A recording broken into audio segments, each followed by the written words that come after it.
Assalamualaikum warahmatullahi wabarakatuh. Alhamdulillahi rabbil alamin. Wassalatu wassalamu al-atammanil akmalani ala al-mab'uthi rahmatan lil alamin. Wa ashhadu an la ilaha illallah wahdahu la syarikalah. Wa ashhadu anna Muhammadan abduhu wa rasuluh sallallahu alaihi wa ala alihi wa sahbihi wa sallama tasliman katsira. Thumma amma ba'd. Alhamdulillah, kita memuji syukur kehadirat Allah Azza wa Jal. Kembali kita melanjutkan pelajaran rutin kita membahas buku tafsir salat. Di kesempatan kali ini kita akan membaca mulai halaman 42. Bagi Anda yang memiliki bukunya, silahkan dibuka halaman 42. Macam-macam sunnah tanawwu. Kemarin sudah kita sampaikan, sunnah tanawwu adalah sunnah yang diajarkan oleh Nabi SAW secara beragam. Dan secara umum kita dianjurkan untuk mengerjakannya secara bergantian. Sunnah tanawwu dalam salat ada 3 macam. Dan ini kami simpulkan dari buku At-Tanawwu'ul Masyru' fi Sifatis Salah, karya Syekh Sulaiman bin Umar As-Sunaidi. Pertama, sunnah tanawwu yang hanya bisa dikerjakan salah satu saja, namun secara bergantian. Misalnya cara takbiratul ihram, antara setinggi pundak dengan setinggi telinga. Mungkin dipraktekkan satu tangan setinggi pundak. Tidak mungkin dipraktekkan satu tangan setinggi pundak, satu tangan setinggi telinga. Sehingga tidak mungkin seperti ini ya. Nabi SAW pernah mengajarkan. Beliau mengangkat tangan kadang setinggi pundak, kadang setinggi telinga. Gak mungkin ini digabungkan kayak gini. Demikian pula bacaan iftitah, yang di sana ada aneka macam doa, diamalkan salah satu namun secara bergantian. Sehingga kita praktekkan sunat tanawwu ini secara bergantian, kadang sejajar dengan pundak, kadang sejajar dengan telinga. Kemudian doa iftitah juga demikian. Kita praktekkan secara bergantian. Kadang kita membaca Allahumma ba'id baini wa baina khatayaya kama ba'adta bainal masyriqi wal maghrib. Kadang kita membaca Subhanakallahumma wa bihamdika wa tabarakasmuka wa ta'ala jadduka wa la ilaha ghairuka. Dan kadang kita membaca doa yang lainnya. Yang kedua adalah sunnah tanawwu yang bisa digabungkan. Seperti doa sebelum salam.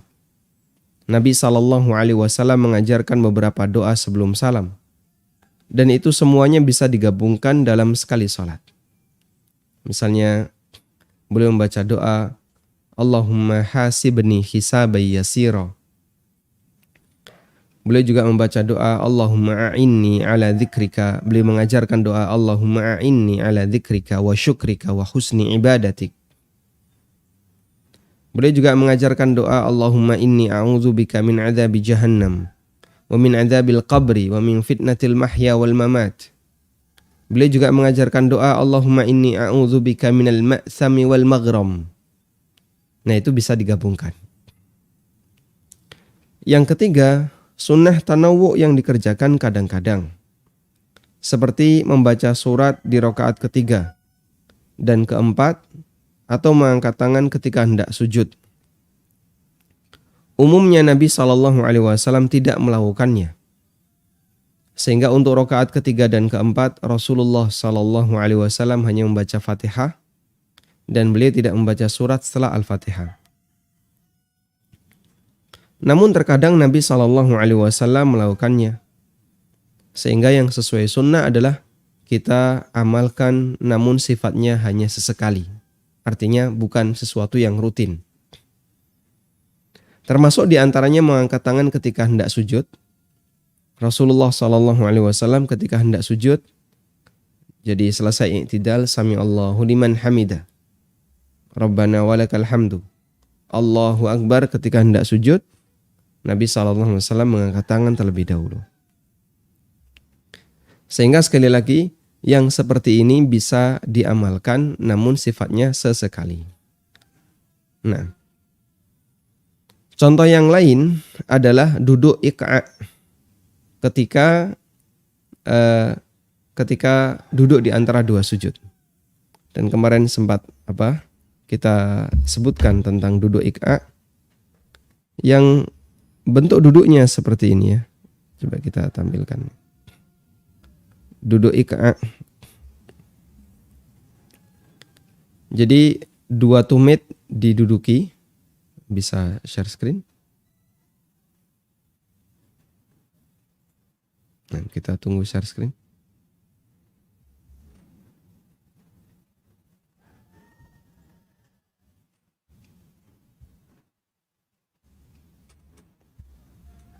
Belum muncul?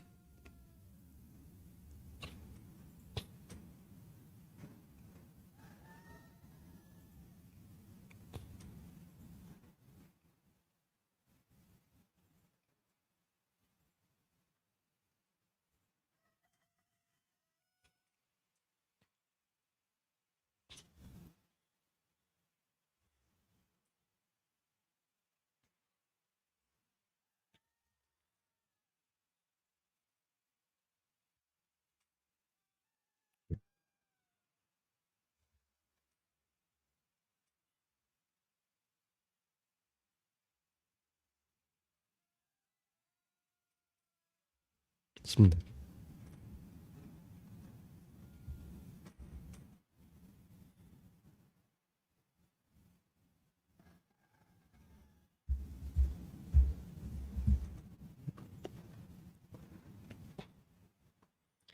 Ada banyak model duduk iqa'. Ada duduk iqa' yang dilarang dan ada duduk iqa' yang disyariatkan. Makanya di sini tertulis al-iqa' al-masyru'. Duduk iqa' yang disyariatkan. Model duduknya semacam ini. Dan sebagian ulama mengatakan bahwasanya Nabi SAW melakukan duduk iqa' seperti ini hanya di satu posisi, yaitu ketika duduk di antara dua sujud. Dan itu pun sifatnya kadang-kadang. Kadang beliau lakukan dan kadang beliau tidak melakukannya. Sehingga atau kadang beliau lakukan dan lebih seringnya beliau tidak melakukannya. Sehingga ini masuk dalam kategori sunnah tanawwu yang dikerjakan kadang-kadang. Wallahu alam. Selanjutnya kita beralih ke aneka doa ruku' dan sujud. Apakah bisa digabungkan? Dalam ruku' ada banyak doa. Iktidal juga ada banyak doa. Dan nanti akan kita bahas itu. Doa sujud yang diajarkan oleh Nabi SAW juga ada banyak ragam. Apakah kita boleh menggabungkan sekian banyak doa itu dalam sekali ruku' atau sekali sujud? Sehingga ketika ruku' kita membaca Subhana Rabbiyal Azim. Subhana Rabbiyal Azimi wa bihamdih. Subuhun kuddusun rabbul malaikati warruh. Subhana dzil jabarut wal malakut wal kibriyai wal azamah. Bolehkah semacam itu digabungkan? Demikian pula ketika i'tidal. Rabbana lakal hamdu. Rabbana walakal hamdu. Rabbana walakal hamdu mil'as samawati wa mil'al ardi wa mil'a ma syi'ta min syai'in ba'du. Apakah boleh digabungkan ataukah tidak? Ulama berbeda pendapat dalam masalah ini. Pendapat yang pertama, yang lebih afdol adalah digabungkan semuanya dalam sekali ruku'. Ini merupakan pendapat An-Nawawi. Beliau menyebutkan dalam kitab Al-Adhkar, kumpulan doa dan zikir karya An-Nawawi. Wal afdalu ay yajma'a baina hadhil adhkari kulliha. In tamakkana min dzalika bihaitsu la yashukku ala ghairihi. Yang paling afdal adalah menggabungkan semua doa-doa itu jika hal itu memungkinkan, di mana tidak memberatkan yang lain. Tidak memberatkan yang lain itu berarti misalnya dia di posisi sebagai imam dan itu tidak memberatkan makmum, maka diperbolehkan untuk menggabungkan doa-doa yang banyak ragamnya dalam sekali gerakan rukun. Kemudian pendapat yang kedua, yang lebih sesuai sunnah adalah membaca salah satu doa untuk satu rukun. Meskipun boleh dibaca secara bergantian di rukun yang lain.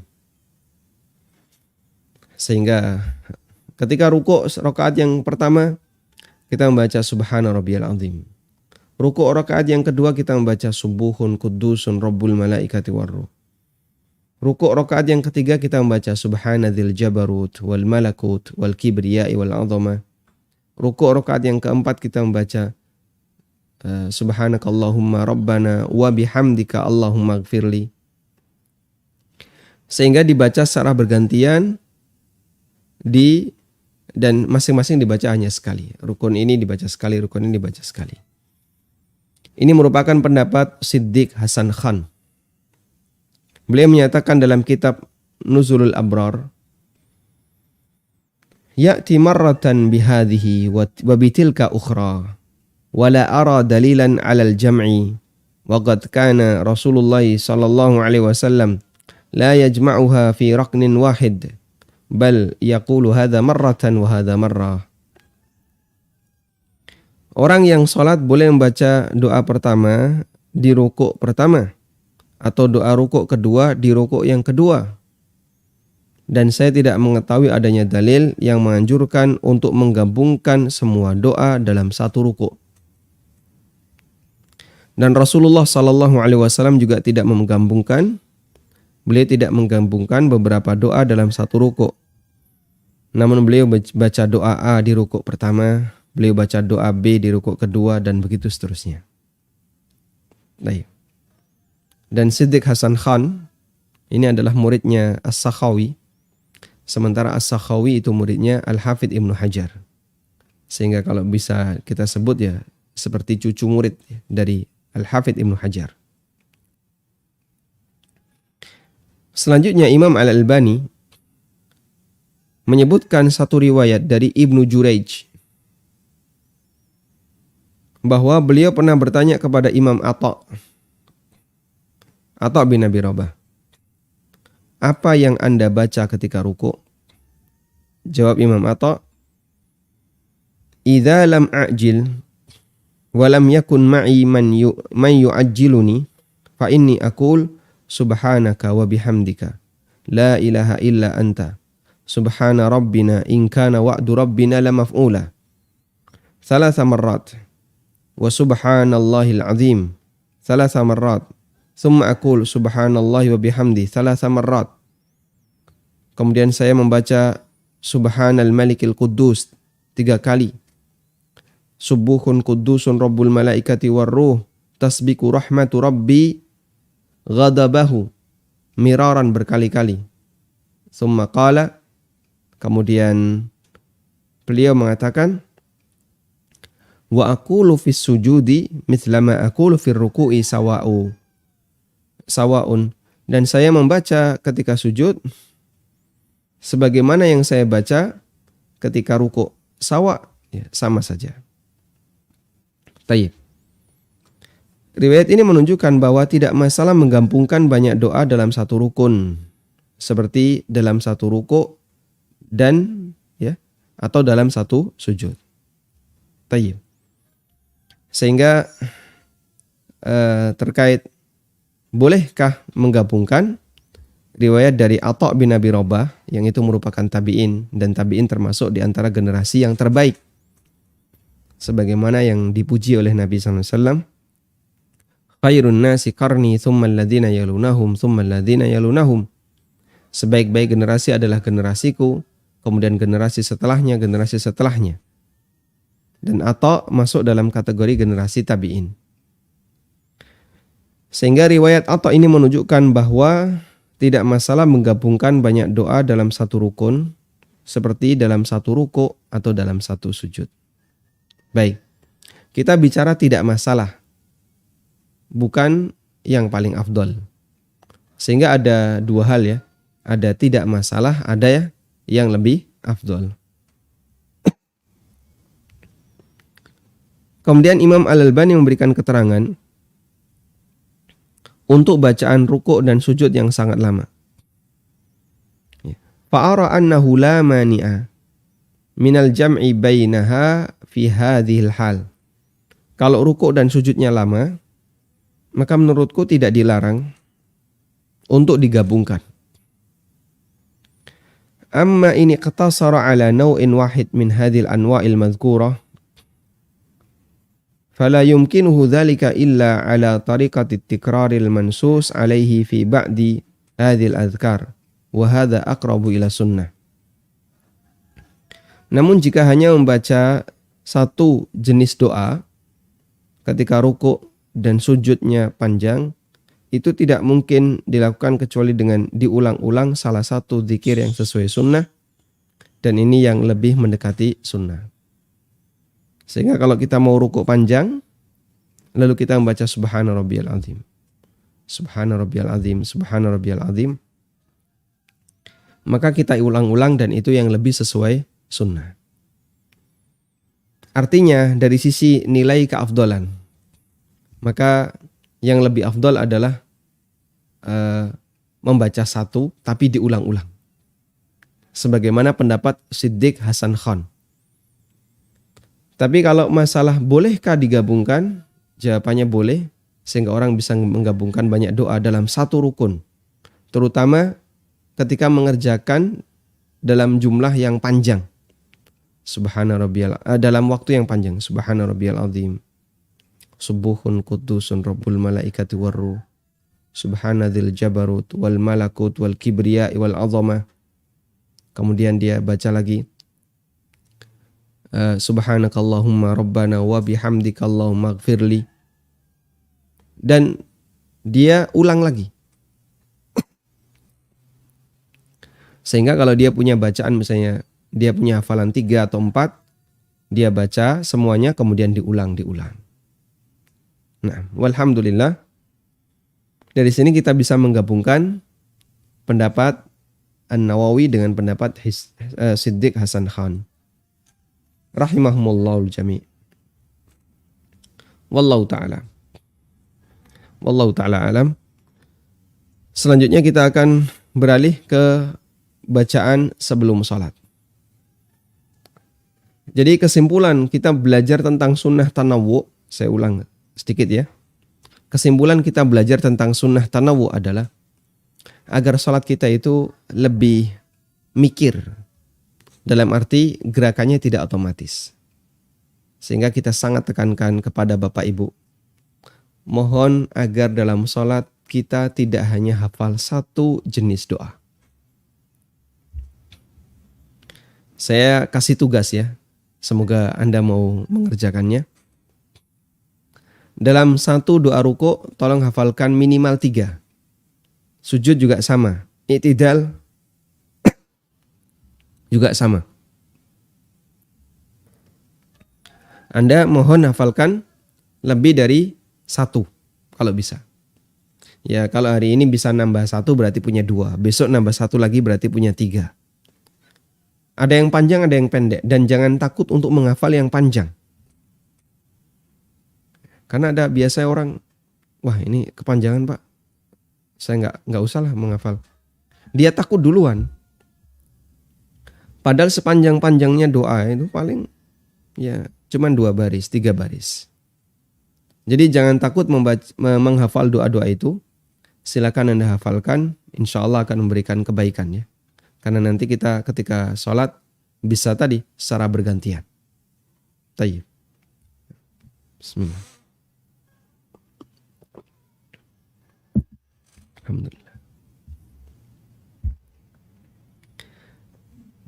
Selanjutnya kita akan beralih ke bacaan sebelum sholat. Apakah ada bacaan sebelum sholat? Karena ada sebagian orang yang ketika sholat mereka punya bacaan tertentu. Ada yang baca ta'awud, a'udzubillahi minasyaitonirrajim. Ada yang baca surat An-Nas, qul a'udzu birabbin nas, malikin nas, ilahin nas. Dan saya pernah dengar ya, imam yang seperti itu. Sehingga sebelum sholat dimulai dia baca An-Nas. Tapi bacanya cepat, qul a'udzu birabbin nas, malikin nas, ilahin nas. Ada yang baca bismillah. Bismillah, Allahu Akbar. Ada juga yang mengeraskan bacaan niat. Usolli fardhu dhuhri. Ya. Saya niat sholat wajib zuhur. Dan aneka bentuk-bentuk bacaan yang lainnya.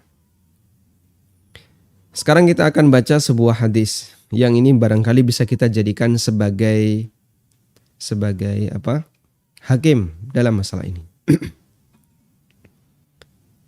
Dalam hadis tentang orang yang sholatnya salah, ada orang yang sholatnya salah lalu dia minta diajari oleh Nabi SAW. Orang itu mengatakan, "Walladzi ba'atsaka bil haqq, ma uhsinu ghairahu fa'allimni." Demi Allah, zat yang telah mengutusmu dengan kebenaran. Saya tidak bisa sholat lebih baik dari itu. Karena itu ajari saya. Kemudian Nabi SAW mengajarkan, "Idza qumta ila sholati fakabbir, thumma qra' ma tayassara ma'aka minal Qur'an." Apabila kamu sudah siap untuk sholat, fakabbir, maka segera takbir. Kemudian baca surat dalam Al-Quran yang kamu hafal.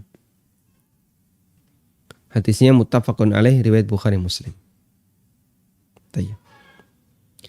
Sehingga Anda bisa perhatikan di sini Rasulullah SAW beliau tidak membaca doa apapun dan tidak mengajarkan bacaan doa apapun sebelum sholat. Dalam hadis lain dari Wa'il bin Hujr radhiyallahu anhu, beliau menceritakan cara sholat Nabi SAW. Kata Wa'il, "La anzuranna ila salati Rasulillahi sallallahu alaihi wasallam kaifa yusalli." Aku akan melihat salat Rasulullah sallallahu alaihi wasallam bagaimana cara beliau salat. Qala faqama Rasulullah sallallahu alaihi wasallam fastaqbala al-qiblata fakabbara wa rafa'a yadayhi hatta hadata udhunayhi. Rasulullah sallallahu alaihi wasallam berdiri menghadap kiblat. Setelah siap, fakabbara, lalu beliau pun bertakbir. Ya, sehingga beliau tidak membaca apapun. Dan beliau mengangkat kedua tangannya setinggi telinganya. Ya. Wa rafa'a yadayhi hatta hadata udhunayhi. Berdasarkan beberapa hadis di atas, para ulama menegaskan bahwa tidak ada doa atau bacaan khusus apapun yang disunnahkan untuk dibaca sebelum sholat. Baik bentuknya ta'awud, kemudian surat Al-Falaq, An-Nas, lafadz niat, basmalah atau bacaan yang lainnya. Ibnu Qayyim mengatakan, "Kana sallallahu alaihi wasallam idza qama ila sholati qala Allahu akbar wa lam yakul syai'an qablaha." Nabi sallallahu alaihi wasallam ketika hendak salat, beliau mengucapkan Allahu akbar dan beliau tidak membaca kalimat apapun sebelumnya. Wala talaffadha bin niyati albattah. Dan beliau juga tidak melafadzkan niat sama sekali. Apakah beliau tidak berniat? Ya jelas berniat. Cuman tidak dilafalkan. Tidak dilafalkan niat itu artinya niatnya tidak diucapkan, tapi ada dalam batin. Karena pada asalnya niat itu ada di mana? Di hati, bukan di lisan. Demikian pula yang difatwakan Lajnah Daimah ketika ditanya mengenai bacaan sebelum takbiratul ihram sesudah iqamah. Lalu jawaban dari Lajnah Daimah, la na'lamu du'aan masyru'an ba'dal iqamati wa qabla takbiratil ihrami. Lakinil masyru'u ay yaqula mithla ma yaqulul muadzin fi iqamatihi.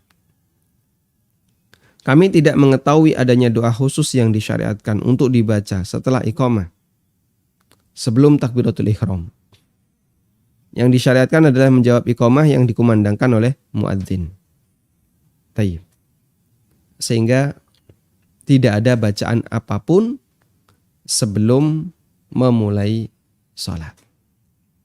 Nah, tapi Pak, ini kan dalam rangka untuk berdoa agar kita dijaga dan dilindungi dari setan. Kalau masalah niat kita tidak mencela. Kami sangat yakin orang yang sebelum sholat dia membaca a'udzubillahi minasyaitonirrajim, itu tujuannya biar nggak diganggu setan. Demikian pula dia membaca surat Al-Falaq dan An-Nas. Pak, tujuannya apa? Agar tidak ada was-was dari setan. Baik. Itu bicara tujuan. Dan niat dari orang yang mengerjakan. Cuman kita kan punya kaidah begini ya. Kita dihisab oleh Allah Ta'ala lahir batin. Sehingga kita juga harus melakukan amal lahir batin. Artinya begini, niatnya benar, amalnya juga harus benar. Karena Allah tidak hanya melihat bagian batin saja, niatnya saja, tapi Allah juga melihat bagian lahiriah juga.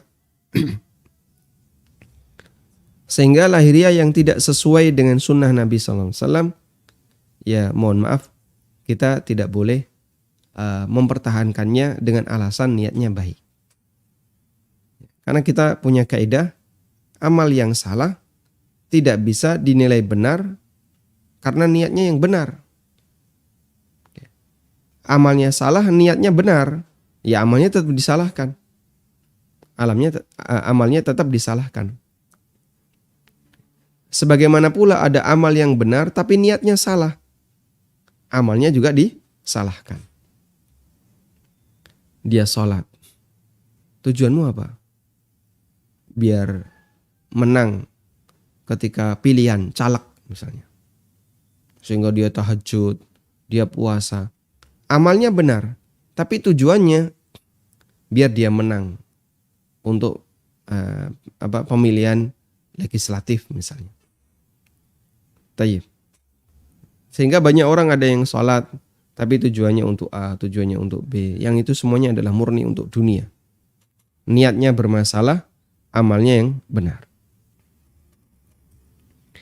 Kesimpulan dari keterangan di atas adalah tidak ada bacaan maupun doa khusus yang disunnahkan untuk dibaca sebelum takbiratul ihram. Wallahu a'lam. Selanjutnya, bolehkah berdoa sebelum takbiratul ihram? Jika sebatas berdoa namun tidak diyakini sebagai sunnah Nabi SAW dan itu dilakukan sesuai kebutuhan, pendapat yang benar hukumnya dibolehkan. Mengingat doa ini dibaca sesuai kebutuhan dan tidak dilakukan secara rutin dan lafadznya tidak tertentu. Artinya begini, sebelum sholat saya berdoa kepada Allah. Karena saya waktu itu lagi butuh untuk memohon segera. Dan itu tidak rutin, jadi kadang saya lakukan dan kebanyakan tidak saya lakukan. Pendapat yang kuat ini boleh. Beda dengan yang pertama tadi, kalau yang pertama itu rutin. Setiap kali mau sholat selalu a'udzubillahi minasyaitonirrajim. Bismillah atau nawaitu atau usolli dan seterusnya. Dan itu rutin setiap kali mau sholat. Kalau ini kan tidak, sifatnya sesekali. Pas lagi butuh dia melakukannya. Sebaliknya jika lafadznya tertentu dan itu dilakukan secara rutin, berarti telah menjadikan sebagai sunnah padahal syariat tidak mengajarkannya. Al-Mardawi, salah satu ulama madhab Hambali, menyebutkan riwayat dari Imam Ahmad dalam kitabnya Al-Insaf. Laisa ba'dal iqamati wa qabla takbiri du'aun masnunun nussa alaihi. Setelah qomat dan sebelum takbir tidak ada doa yang disyariatkan, tidak ada doa yang dianjurkan. Nussa alaihi, dan ini berdasarkan keterangan Imam Ahmad. Wa anhu annahu kana yad'u bainahuma wa yarfa'u yadayhi. Dan diriwayatkan dari Imam Ahmad bahwa beliau pernah berdoa antara adzan dan takbiratul ihram, yarfa'u yadayhi, bahkan beliau mengangkat tangan.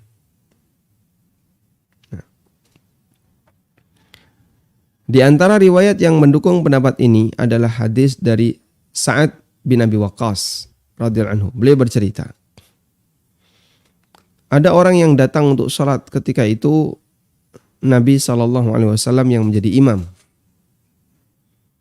Begitu orang ini sampai di shaf, Nabi SAW jadi imam, ada banyak sahabat jadi makmum. Begitu ada orang yang datang, lalu orang yang datang ini begitu sampai shaf, beliau membaca doa, Allahumma atini afdala ma tu'ti ibadakas salihin.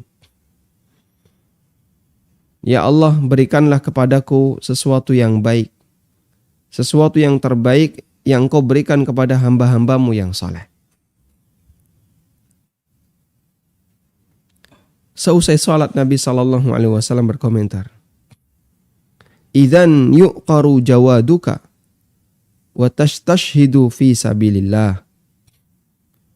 Doa ini akan menguras hartamu dan menggiringmu untuk mati syahid fi sabilillah. Jadi untuk bisa mendapatkan hasil dari doa ini, nanti konsekuensinya kayak gini. Ya. Konsekuensinya seperti ini. Namun sebelumnya coba kita lihat status hadis. Hadis ini diriwayatkan oleh Ibnu Hibban, Al-Hakim dalam Mustadrak, Al-Bukhari dalam At-Tarikh, dan ulama berbeda pendapat mengenai keabsahannya. Apakah ini sahih atau tidak? Sebagian menilai hasan dan sebagian menilai dhaif. Di antara yang menilai sahih adalah Az-Zahabi sebagaimana tahqiq beliau untuk Mustadrak Al-Hakim. Sementara bacaan ta'awud, permohonan pelindungan dari gangguan setan, dilakukan setelah membaca doa iftitah dan bukan sebelum takbiratul ihram. Sehingga kita membaca a'udzubillahi minasyaitonirrajim adalah apa? Menjelang membaca Al-Fatihah. Tayyib. Kesimpulannya, tidak dijumpai adanya hadis yang mengajarkan doa atau bacaan khusus yang disunnahkan untuk dibaca sebelum takbiratul ihram. Gak ada hadis yang mengajarkan itu. Yang kedua, dibolehkan. Tidak ada hadis di sini, maksudnya adalah Nabi SAW tidak pernah mengajarkan seperti itu. Dibolehkan untuk berdoa sebelum takbiratul ihram dengan syarat tidak diyakini sebagai sunnah Nabi SAW karena beliau nggak pernah ngajarin. Yang kedua, tidak dijadikan sebagai rutinitas agar tidak menggeser sunnah. Yang ketiga, dibaca sesuai kebutuhan. Yang keempat, teks doa tidak tertentu karena menyesuaikan kebutuhan. Sehingga tidak harus itu saja. Tidak harus misalnya kita meniru doa orang ini. Allahumma atini afdala ma yu'ta ibadakas salihin. Ya Allah, berikanlah aku sesuatu terbaik yang Kau berikan kepada hamba-hambamu yang soleh. Terus seperti ini saja doanya. Tidak seperti itu. Kadang bergantian. Sesuai kebutuhan.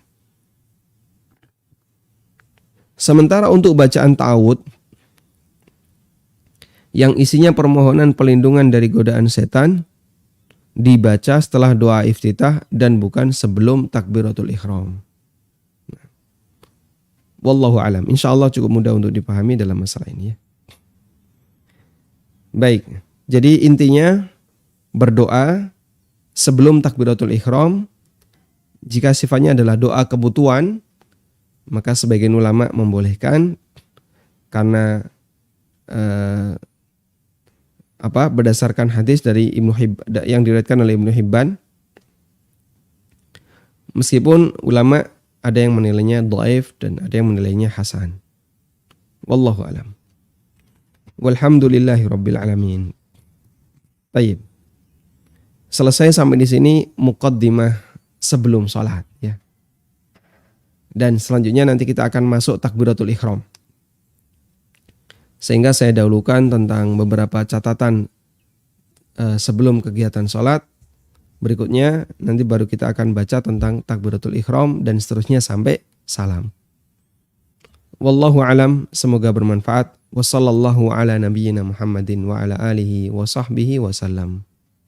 Salurkan donasi Anda. Tidak ada satupun di antara sahabat Nabi SAW yang punya kemampuan kecuali mereka wakaf. Untuk pembangunan SDTQ MIPS melalui rekening Bank Syariah Mandiri, kode bank 451, nomor rekening 7441049999 atas nama Yayasan Amal Abadi Indonesia. Info donasi 082 12345 7441. Semoga Allah Subhanahu wa taala memberikan keberkahan dan kemudahan. Wassallallahu ala nabiyyina Muhammadin wa ala alihi wa sahbihi wasallam. Wa akhiru da'wana anil hamdulillahi rabbil alamin. Wassalamualaikum.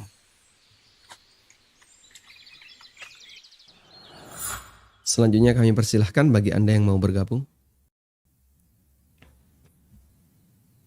Baik, silahkan. Assalamualaikum. Waalaikumsalam warahmatullahi. Silahkan.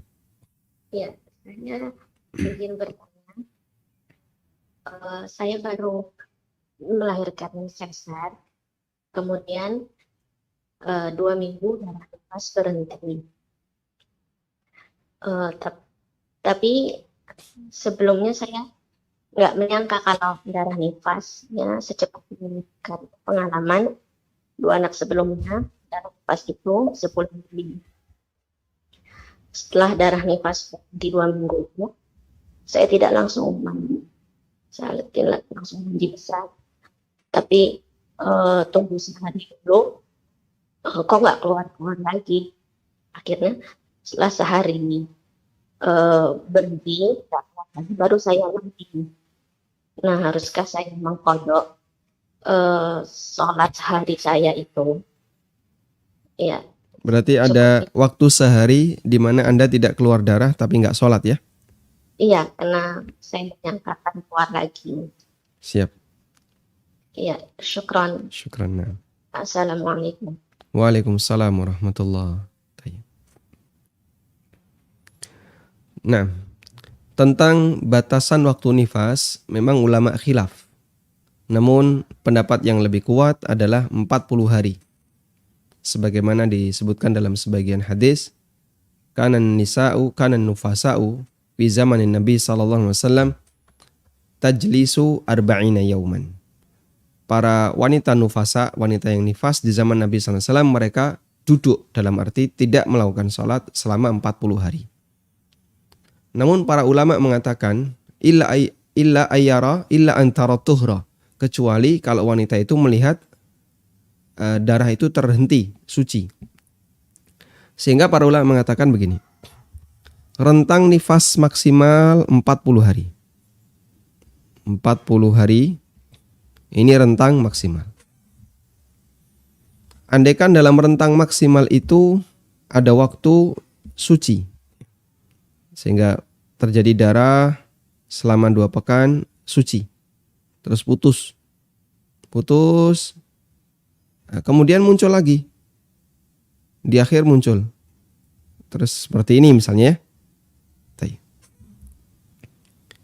Maka saat putus ini terhitung sebagai waktu suci. Ini suci. Dan karena suci, maka wajib sholat. Kalau Ramadan ya wajib puasa Ramadan. Terlepas dari misalnya menyusui atau apa misalnya. Kok dia kuat untuk tetap puasa meskipun dalam kondisi menyusui, dia puasa. Intinya sebagaimana wanita suci. Selanjutnya, ketika melebihi dari batas 40 hari, maka maksimal di sini. Nah, ini masa nifas. Baik. Selanjutnya sisanya ini apa? Kalau ada sisa seperti ini. Sisa ini ya, jika bertepatan dengan kebiasaan haidnya, maka dihitung haid. Ada 2 kemungkinan, antara haid ataukah istihadah. Ya. Sehingga nanti tetap tidak boleh sholat ketika dia bertepatan dengan waktu haidnya. Wallahu alam. Lalu bagaimana jika sudah suci? Anda misalnya di sini ya, sudah suci tapi tidak melaksanakan sholat karena masih ragu misalnya. Di rentang 40 hari. Karena masih ragu di sini misalnya. Anda sudah suci tapi nggak sholat. Anda meninggalkan sholat ini karena bukan karena malas bukan karena menolak untuk sholat, tapi karena masalah keraguan. Dan ketika orang itu ragu, maka dia disejajarkan sebagaimana mereka yang lupa atau yang ketiduran. Setelah dapat pemahaman bahwasanya ini harus sholat, maka Anda harus qadha. Sehingga sejak Anda tahu ini, sejak mendengarkan apa yang saya sampaikan ini, silakan ibu qadha secara berurutan, sesuai dengan urutan sholat. Sejak kapan suci, kemudian terus seperti itu diqadha ya, untuk sholat selama sehari. Wallahu a'lam.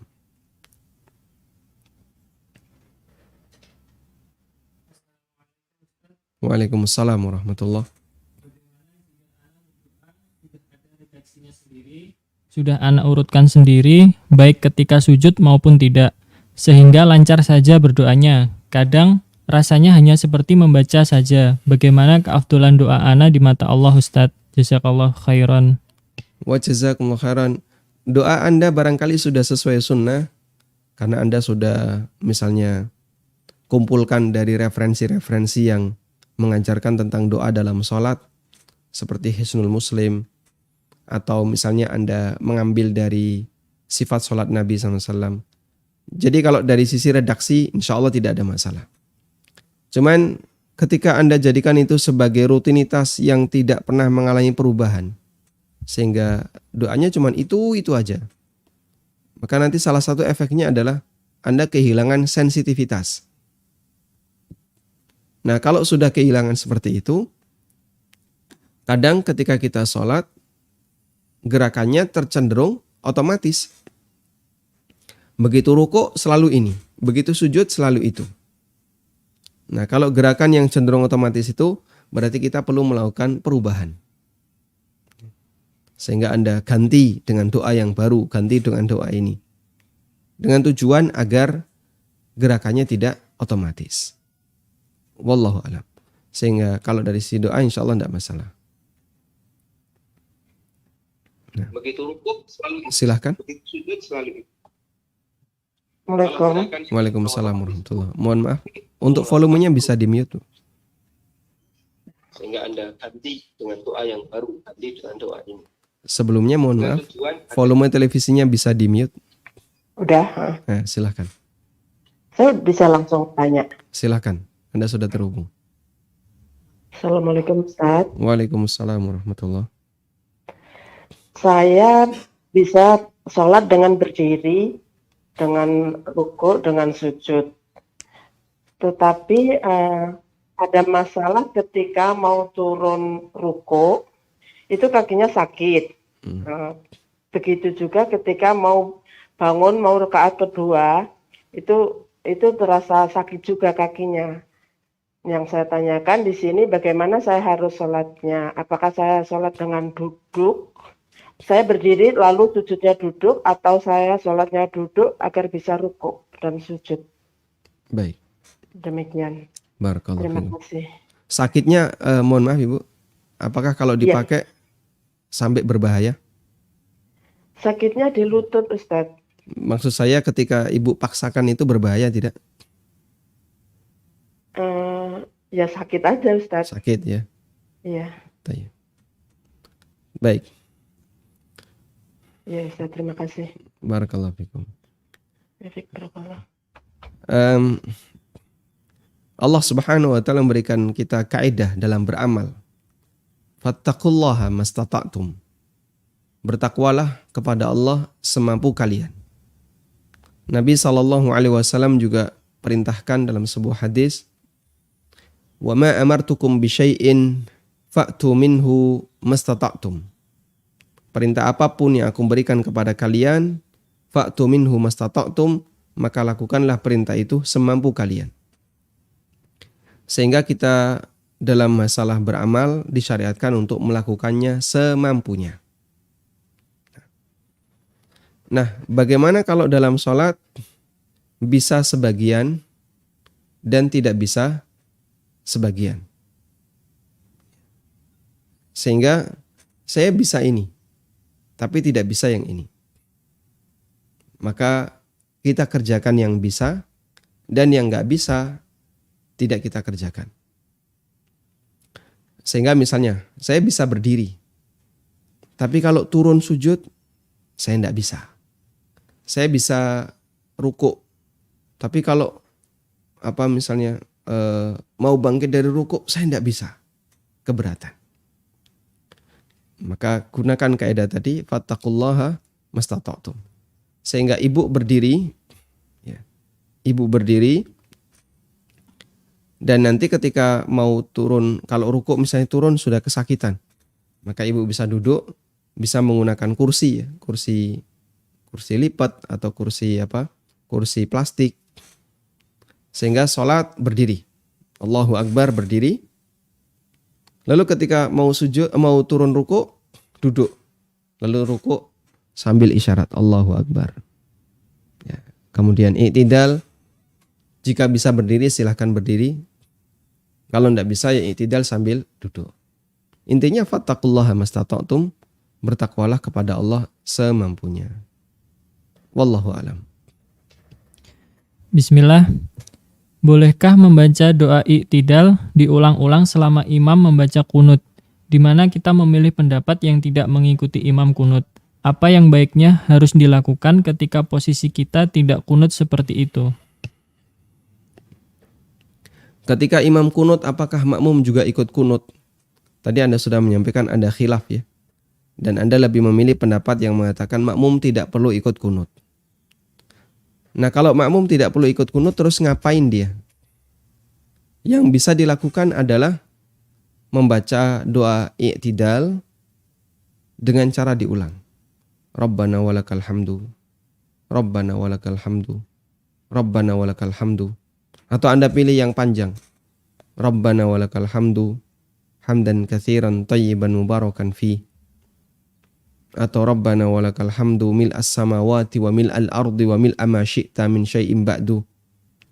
Kok rukuk i'tidal belum selesai karena kunutnya masih panjang, Anda ulang lagi. Rabbana walakal hamdu mil'as samawati wa mil'al ardi. Belum selesai, Anda ulang lagi dan seterusnya. Insyaallah tidak masalah. Wallahu a'lam. Bismillah.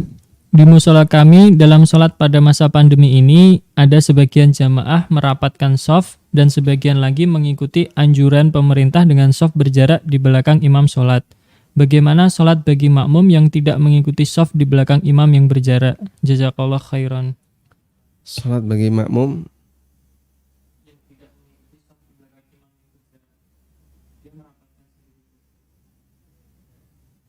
Baik.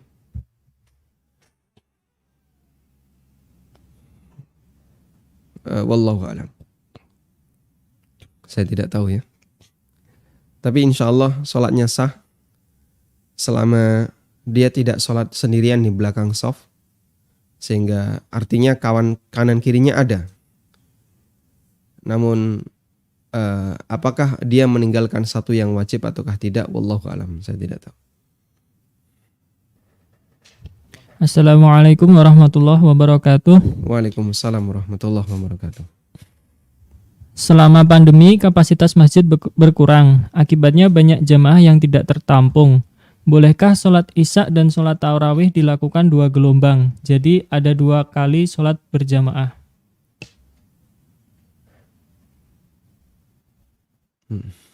Baik. Sholat 2 gelombang seperti ini yang dinilai sebagai sholat jamaah utama adalah yang pertama. Yang dinilai sebagai sholat jamaah yang utama adalah yang pertama. Sehingga kalau Anda bisa mengejar yang pertama itu lebih baik. Meskipun jamaah yang kedua juga tetap mendapatkan pahala. Dan 2 kali jamaah dalam satu masjid, memang ulama khilaf apakah itu boleh ataukah tidak. Dan pendapat yang lebih kuat adalah diperbolehkan. Pendapat yang kuat diperbolehkan. Salah satu di antara dalil yang menunjukkan itu adalah satu peristiwa. Nabi SAW selesai sholat jamaah. Kemudian tiba-tiba ada orang yang datang untuk sholat jamaah. Lalu Rasulullah SAW meminta kepada sahabat, siapa yang mau bersedekah kepada orang itu? Yang dimaksud sedekah di sini adalah dia menjadi partner jamaah orang tadi. Agar orang yang baru datang ini tetap mendapatkan pahala sholat berjamaah. Lalu ada salah satu yang mau kemudian jadi partner jamaah orang ini. Berarti ada sholat jamaah pasca sholat jamaah. Dan Nabi SAW bahkan yang mengizinkan hal itu. Maka insya Allah wallahu ta'ala alam, pendapat yang lebih mendekati adalah diperbolehkan untuk melaksanakan sholat jamaah yang kedua setelah sholat jamaah yang pertama. Nah, baik, silahkan. Assalamualaikum Ustaz. Waalaikumsalam warahmatullahi. Ustaz, ini mau meminta nasihatnya Ustaz. Jadi mengenai khusyuk sholat ini Ustaz, saya setelah mencoba untuk menjalankan apa yang sudah Ustaz kasih tahu Ustaz, itu ada masalah di kecepatan gitu. Ada masalah Jadi di apa, Pak? kalau kecepatan Ustaz, jadi saya jadi lebih lambat gitu sholatnya. Nah, ini masalahnya ketika sholat berjamaah gitu Ustaz. Kalau saya jadi makmum, saya jadi sering terlambat ngikutin imamnya. Kalau jadi imam, rasanya mungkin saya jadi terlalu lama gitu Ustaz. Itu mau nasihatnya Ustaz, apa yang harus lakukan ketika dalam posisi berjamaah gitu Ustaz. Ya. Yang kedua Ustaz, gini Ustaz, pernah ada kejadian waktu rakaat ketiga di sholat Isya, itu qadarullah saya setelah sujud yang kedua melakukan posisi untuk tasyahud awal lagi karena waktu itu sempat lupa. Waktu baru mulai tasyahud, makmum saya mengingatkan dan saya teringat. Jadi saya langsung berdiri lagi untuk mulai rakaat keempat. Nah, pertanyaan Ustaz, apakah ketika ingat itu sebelum salam harus juga untuk sujud sahwi gitu Ustaz? Baik. Mungkin itu aja Ustaz. Jazakallahu khairan. Barakallahu fikum. Wa jazakumullahu khairan. Ingin berusaha untuk sholat khusyuk tapi jadinya sangat lambat. Ya kalau sangat lambat yang dimaksud itu adalah karena pengaruh was-was, itu barangkali keliru ya. Saya pernah melihat ada orang yang dia sholatnya kena was-was. Itu 2 atau 3 kali saya lihat di tempat yang berbeda ya. Barangkali Bapak Ibu juga sering melihat orang seperti itu.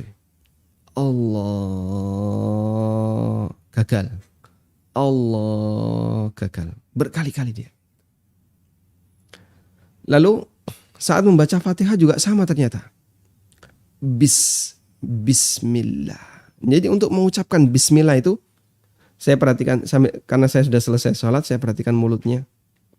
Alhamdulillah. Yang paling susah itu saat dia mengucapkan ghairil magh, itu sampai mulutnya di mencong-mencong ke kanan ke kiri. Saya merasa kasihan dengan orang ini karena kita tidak kenal ya. Akhirnya saya minta nomor HP, Pak, boleh saya minta nomor HP? Kemudian saya kirimi sebuah artikel. Setelah kita berpisah, saya kirimi sebuah artikel. Mohon dipelajari Pak, barangkali bermanfaat. Jadi bukan dalam rangka untuk apa ya, untuk menganggap sholatnya itu sia-sia, tidak. Cuman sholat kayak gini kasihan sekali orangnya. Ini was-was setan. Ini was-was setan. Ya kalau mau khusyuk ya nggak begitu-begitu banget gitu ya. Kita berusaha khusyuk dengan cara proporsional. Bukan dengan cara takalluf seperti itu, memaksa-maksakan diri. Ingin membaca 100% maksimal, padahal sebenarnya itu adalah was-was setan, dan itu jadinya bacaannya jadi rusak. Karena jadi dia berulang-ulang gitu. Berulang-ulang. Untuk membaca kalimat Alhamdulillahi Rabbil Alamin, dia baca secara berulang-ulang.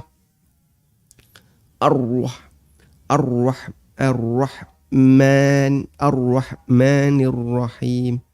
Kalau Anda belajar tajwid di luar sholat, monggo, silahkan. Tapi kalau ini yang Anda lakukan dengan cara tadi ya, di dalam sholat, akhirnya jadi bacaan sholatnya itu tidak karuan. Makanya sebaiknya tidak dilakukan yang kayak gini. Tapi kalau proporsional, Alhamdulillahirabbil alamin, arrahmanir rahim. Sehingga kita membaca sambil melakukan perenungan ringan. Insya Allah tidak masalah. Dan itu kalaupun membuat sholat kita jadi lambat, ya paling lambat sedikit. Lambatnya paling nggak terlalu banyak. Kalau kita ketinggalan imam gimana? Ya Anda ikuti imam. Kalau Anda jadi imam, nanti diprotes makmum terlalu panjang. Ya itu bagian dari edukasi. Sampaikan ke makmum, barangkali sholat saya sedikit lebih panjang. Dan sedikit lebih panjang ini bisa jadi yang lebih sesuai sunnah. Karena saking biasanya kita sholat cepat. Orang yang sudah terlalu terbiasa sholat cepat, biasanya kalau dikasih agak panjang dikit, protes. Ya. Nah, dengan demikian sebaiknya, atau jika seperti itu berarti sebaiknya Anda bisa pertahankan untuk sholat khusyuk secara proporsional. Ya. Sedikit panjang tidak masalah, yang penting Anda menyesuaikan sesuai sunnah. Dan untuk masyarakat yang lain mungkin perlu edukasi. Selanjutnya, untuk rakaat ketiga Anda tasyahud awal karena lupa. Jika memang karena lupa lalu diingatkan makmum, maka Anda langsung berdiri. Jadi tasyahud awalnya diputus kalau belum selesai. Langsung berdiri ke rakaat keempat. Karena tadi dapat rakaat ketiga ya. Anda berdiri ke rakaat yang keempat. Lalu apakah nanti sujud sahwi? Jawabannya betul, sujud sahwi setelah salam. Karena Anda melakukan penambahan. Wallahu a'lam. Baik, silahkan. Silahkan, Anda sudah terhubung.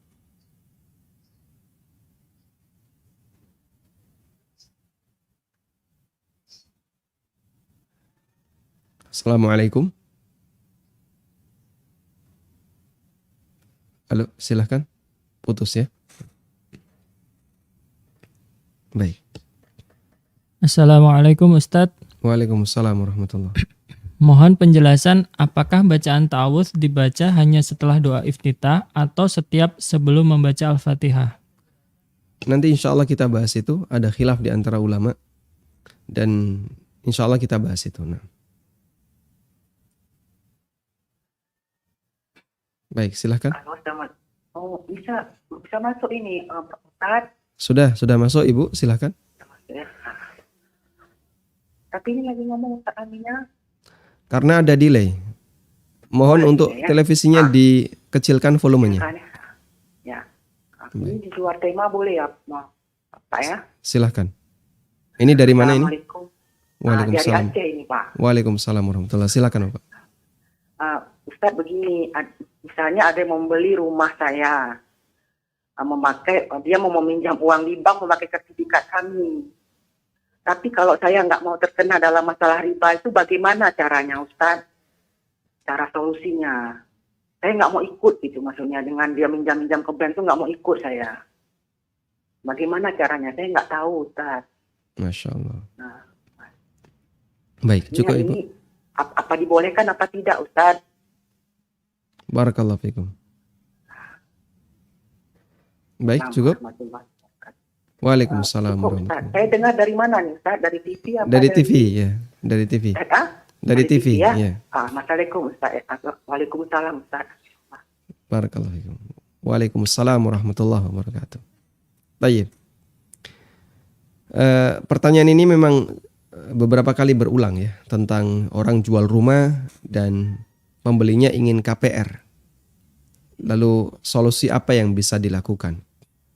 Ada salah satu teman yang memberikan saya sebuah saran agar itu bisa dilakukan sementara Anda sama sekali tidak ikut terlibat adalah itu perlu ada 2 notaris ternyata. Jadi ada notaris Anda dan ada notaris bank. Nah nanti transaksi Anda adalah dengan notaris Anda. Cuman skemanya seperti apa? Ibu bisa tanya ke notaris terdekat. Bisa nggak ada transaksi satu pakai 2 notaris? Kalau itu bisa dilakukan, Anda hanya terbatas transaksi dengan notaris ini, notaris Anda, notaris penjual. Nanti dilakukan ya semacam perikatan jual beli atau apa, kemudian diteruskan ke notaris bank. Nah, ketika proses penerusan itu Anda sudah lepas tangan. Anda sudah lepas tangan, sehingga dengan demikian ibu bisa menjual ke orang tersebut tanpa harus melibatkan transaksinya dengan pihak bank. Wallahu a'lam.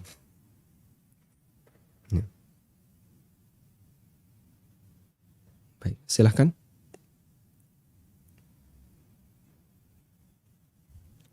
Silahkan, Anda sudah terhubung.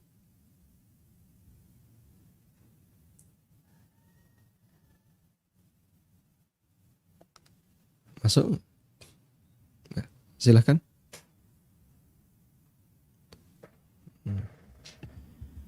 Assalamualaikum warahmatullahi wabarakatuh. Waalaikumsalam warahmatullahi Ustadz, wabarakatuh. apakah tidak melipatnya jari kaki ketika duduk di antara dua sujud tetap sah sholatnya? Karena saya sering sholat di belakang imam yang sholatnya seperti itu.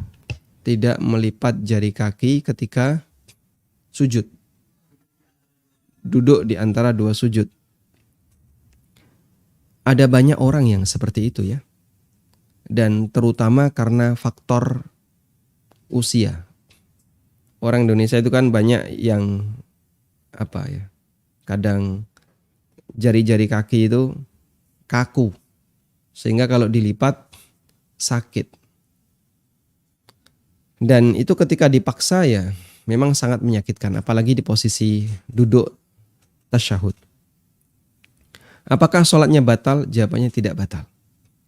Karena ini sifatnya hanya anjuran, gak sampai tingkatan wajib.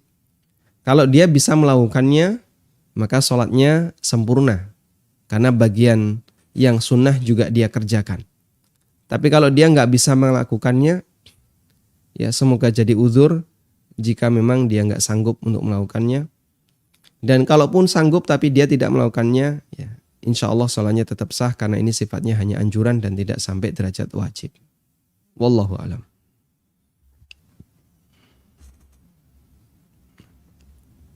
Silahkan. Silahkan.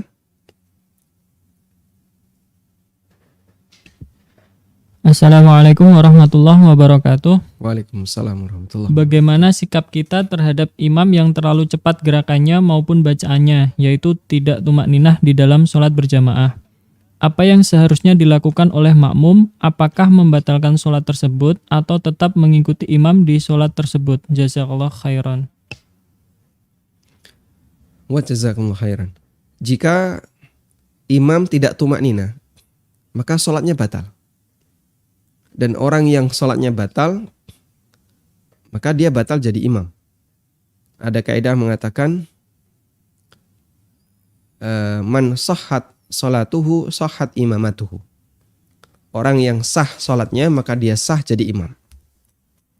Sehingga kalau dia sangat cepat,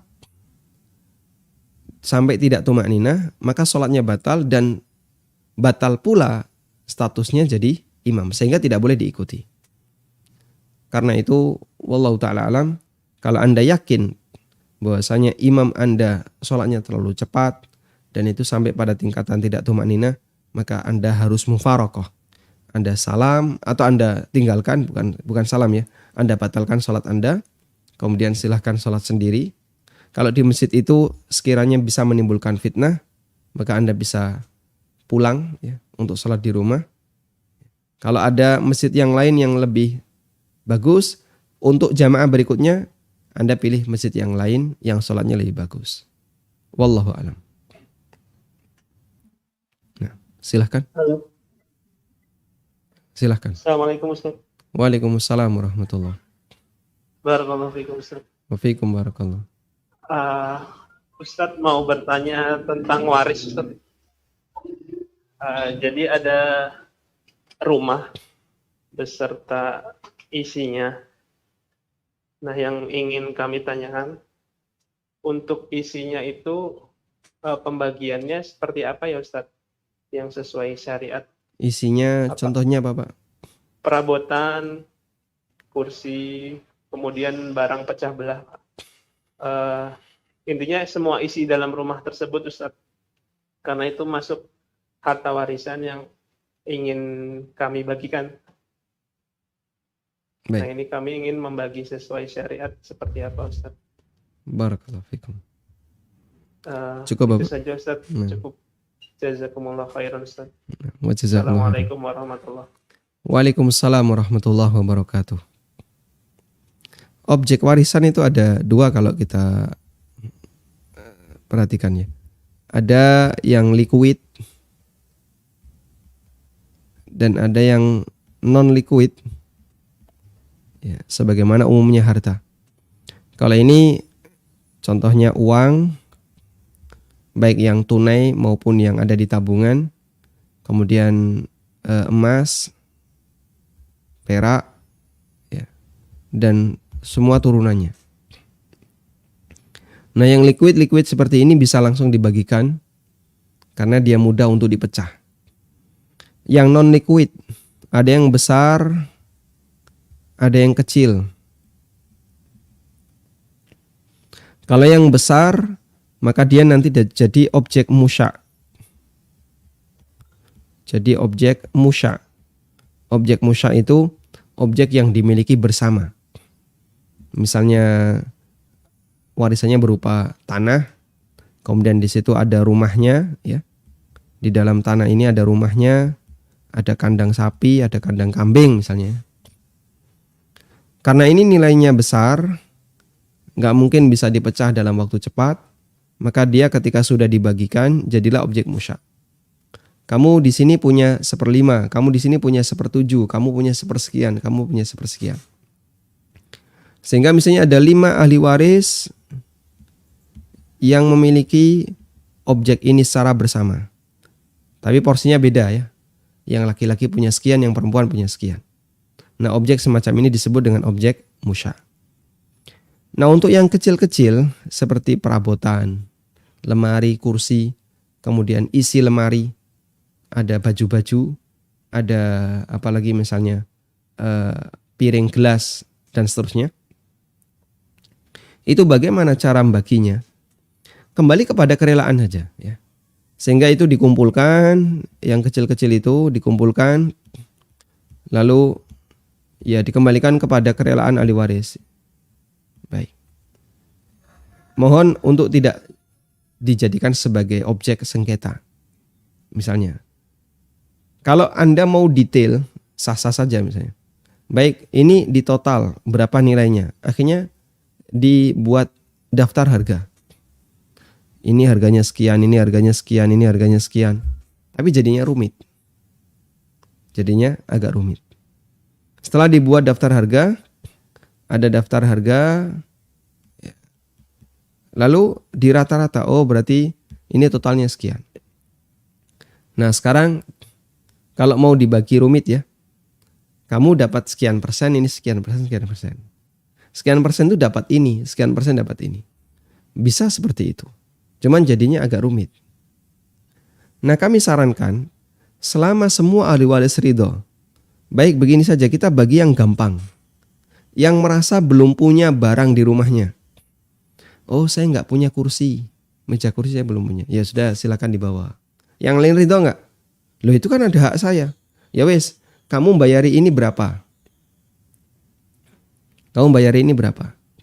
Sehingga itu dinilai, oh harganya sekian, sekarang kamu ambil nyusui ya, bayari ke saudaramu, ke saudara kamu yang turut dapat warisan sekian ribu misalnya. Selanjutnya silakan diambil. Lemari juga sama. Oh, saya nggak punya lemari gede. Ini lemarinya bapak mau saya ambil. Ya silahkan. Yang lain misalnya, saya mau ikut memiliki. Ya sekarang kongsi, kamu bayari. Yang nanti yang ngambil, bayari yang nggak ngambil. Cara seperti itu insya Allah yang paling gampang. Sehingga selama tidak menimbulkan sengketa dan mereka sama-sama saling ridho terbuka, insya Allah itu yang sesuai syar'i. Wallahu a'lam. Baik, silahkan. Halo, Assalamualaikum. Waalaikumsalam warahmatullahi. Ustaz, dari Bekasi, Ustaz. Silakan, Pak. Kami sekeluarga tanah warisan dan bangunan. Kemudian sebelum beli tanah itu dikontrak selama 5 tahun. Cuman di tahap kedua baru berubah akad dijual, Ustaz. Dijual cuman secara kecil. Cuman setelah dicicil dengan syarat dari pembeli dengan waktu 2,5 tahun. Cuman setelah jalan 2,5 tahun dia belum bisa melunasi, Ustaz. Belum bisa melunasi. Nah terus dia memberi syarat lagi, karena sebelum bisa melunasi saya akan memberikan kompensasi per tahunnya 5%. Nah itu yang ingin saya tanyakan, Ustaz. Yang saya tahu kan kalau mengasih persentase itu kena riba, Ustaz. Nah, terus ya, pertanyaan yang kedua lagi, dia tetap kontrakan dihitung berjalan, Ustaz. Padahal pada tahun kedua itu dia sudah membeli dengan cara dicicil. Yang saya dengar kan itu satu akad ada 2 jual beli, Ustaz. Baik, mohon maaf Bapak, karena kita di penghujung waktu, saya mohon pertanyaan Bapak ditulis saja. Saya tidak bisa menjawab sekarang. Oh iya. Baik, nanti disampaikan ke pihak admin. Semoga kita bisa bahas di lain waktu, insya Allah. Baik, syukran, barakallahu fikum. Nah, tayyib, demikian yang bisa kita bahas di kesempatan kali ini. Semoga bermanfaat. Wassallallahu ala nabiyyina Muhammadin wa ala alihi wa sahbihi wasallam.